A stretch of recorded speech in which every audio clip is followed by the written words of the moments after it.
What's going on, guys? My name is John and this is Story Recap. I'll try to explain what I've been missing in a community post and where I'm planning to go with this channel, so I don't fill these videos up with stuff most of you don't care about. If you're interested, please look out for my post. Anyway, Aether's story is actually really good, but it takes a few chapters to take off. You're also kind of thrown into a situation where it's not super clear what's going on, so a lot of people just kind of give up and start skipping. But that's alright, because I'm here to fill you in on whatever you might have missed. I'll try to keep these summaries as short and digestible as I can, while filling in any context you might need to understand what's going on. Hope you enjoy it, and let's get into it. Chapter 1 actually begins right where the prologue ends. It introduces us to Hodder, Balder's sister, who's a member of Aether's intelligence office. Hodder is friends with the administrator and Vethandi, but unlike those two, she hasn't been able to pass the test she needs to join actual combat. She can feel the distance between them growing, and so she's been overworking herself to catch up, to the point where she's injured her hand. Balder arrives, sees how hard she's pushing herself, and basically tricks her into taking a break by pretending she needs her help. At some point before this, the Korg Supreme Directorate gets an anonymous tip-off that something shady is going down in New Hansa inside a company called Spielt Industries. We don't actually get to see this bit, but we know that it happens from some dialogue later in the story. And while we have no clue what the whistleblower actually says, it clearly disturbs Korg enough to ask Aether to go check it out. About a week after the events of the prologue and Hodder's training session, Aether sends Zenkibo and Apollo to a news conference to do some snooping. The conference itself is being held by Eugene Spielt, the chairman of Spielt Industries, and it's going badly because of a bombshell he's recently dropped. Eugene is going to release a wave of AGI Mechas that will put half of all workers out of a job, and as you can imagine, this isn't going down well. Eugene is trying to spin this as a good thing, but people aren't buying it. There's a mob of angry protesters gathered at the scene. Now, before I continue, AGI Mechas are incredibly advanced machines that take advantage of something called transistor. Not too long ago, New Hansa scholars discovered that chips made from this ore could process orders of magnitude more information than traditional ones. The ore itself could also contain vast amounts of energy, allowing it to power huge devices for an unprecedented amount of time. This led to a leap in technology that was later dubbed the Transistor Revolution and began New Hansa's so-called era of grey gold. Spielt Industries was a family company that grew into a mega company and gained a reputation for being a top-tier AGI mecha producer. It's important to note that while AGI mechas are advanced to the point where they can mimic human behavior, they can't actually think for themselves, they're just programmed to respond to a lot of situations. There's a reason for this that becomes apparent much later, but for now, all I'll say is that Korg has put restrictions on what people can do with artificial intelligence. Anywho, the pissed off crowd are being kept in check by some suspicious guards. The guards talk about how their leader told them to lay low, which suggests that they may not be quite what they seem. One of them, a hothead called Sobek, is lured away from his post at a factory gate by a mysterious man who lies to him that one of the guard captains, Olheim or Boss Ollie as the others call him, needs his help. As a result, some malfunctioning AGI mechas manage to escape the factory and attack the people gathered.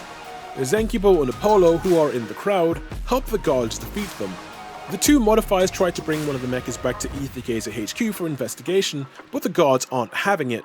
Unfortunately for the guards, Zenkibo has all of the self-restraint of a squirrel on meth, and Apollo has no reason to stop her.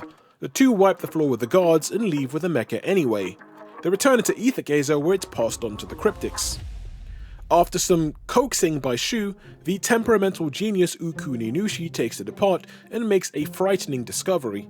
Its core somehow employs the Vizbane's Bane energy in a process that lets it move like a Vizbane without actually becoming one. This explains the Baneified mecha's superior performance, but also why it eventually got contaminated and developed a malevolent form of intelligence. Shu deduces that Spielt has been manufacturing these ticking time bombs for at least a year, and that this is most likely what the anonymous whistleblower was trying to expose. This brewing disaster isn't something Aether can ignore.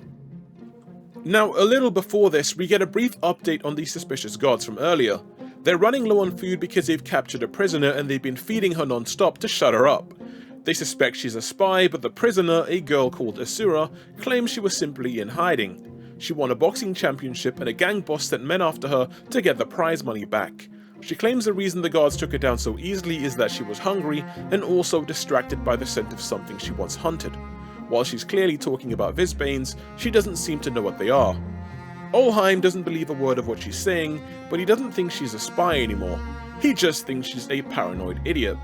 He states he'll put in a request to let her go when their boss Ethan returns. That night, Shu calls together Vethandi, the admin, and a rookie called Osiris, who's been out of commission due to a health issue, and tells them that they're going to raid Spilt Industries. Their first goal will be to destroy any Banified AGI Mechas.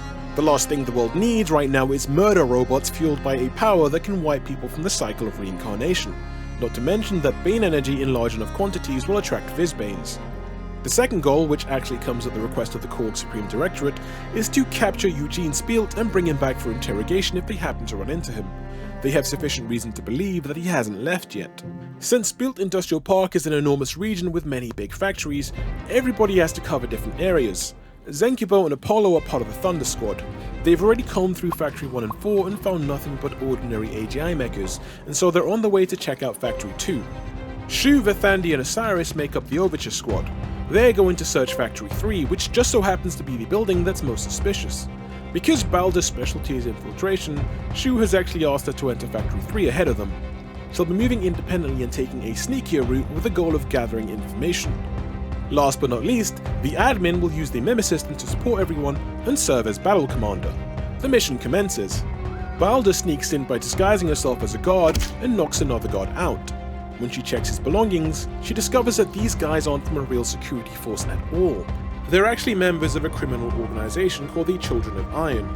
They're wanted by the Korg Supreme Directorate because they've been attacking the Photon Rail and jacking military supplies over the last 4 years. Around that time, the other teams reach their respective factories and begin to fight through waves of AGI mechas and guards as they push deeper.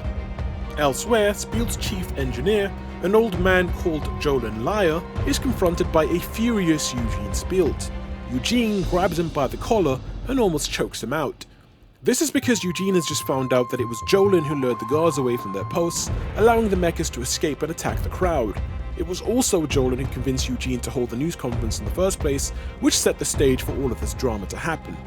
Jolin is a man of principle, and the reason he did everything is that he's trying to sabotage a partnership Eugene formed with someone who refers to as that person. Jolin is convinced that whatever Eugene is scheming with him is going to end catastrophically, as it's not something they can control. Eugene dismisses his concerns though.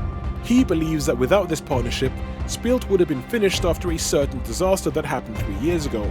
He reminds Jolin that he only let him remain because Jolin was a close friend of his father. He then leaves. Back in Factory 3, the Overture Squad overpowers and then questions some guards who turn out to know basically nothing about the overall situation. To learn more, the modifiers are going to need to find the leader of the Children of Iron, a man called Ethan, but the guards don't know where he is. All they do know is that they've been hearing strange rumbling sounds coming from underneath the factory.